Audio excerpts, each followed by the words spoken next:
Okay, what we're going to talk about today, I am sort of a advocate for personal growth, loving yourself and cherishing yourself and taking care of yourself and all of those good stuff to yourself.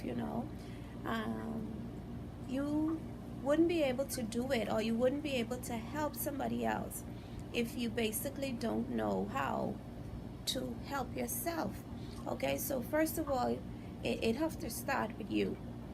Um, for those of you who don't know, I challenged myself, a 30-day challenge that I would reach out via Facebook, any YouTube, anyway, and reach out to somebody in telling them a kind word, giving them a good suggestion, some inspiration, some motivation, that would make their day a little bit better, or give them some information that would change their lives.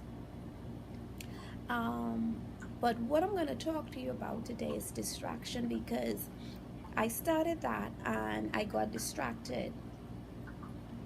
But the good thing about it, I realized I was able to identify it, and I don't know why it comes. Maybe because your ministry is so good, your ministry is so great, it's going to impact so much people that some energy in some form or fashion would try to hinder that in some which way. Now, distractions are gonna come. They're gonna come regardless. They have their job to do. So they're gonna come and they're gonna target you, especially when you're on point, especially when you're moving.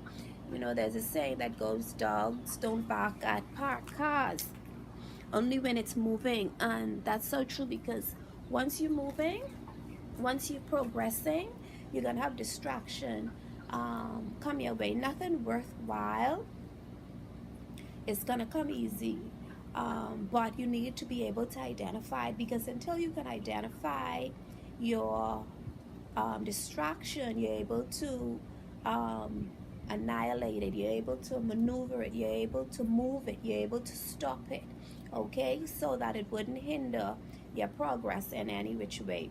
So my thing to you is to be aware of distraction, because they're gonna come to you. Beware of distraction and be able to identify it, because they're gonna come in different forms. They come in the form of your pet, your animals that you have.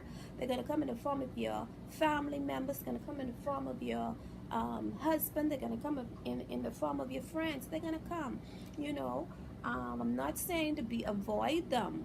What I'm saying is realize the distraction when it's stopping you from doing what it is that you're set forth to do. Be able to recognize it and be able to stop it, so that it wouldn't stop you from progressing. It wouldn't stop you from doing something that you want to do.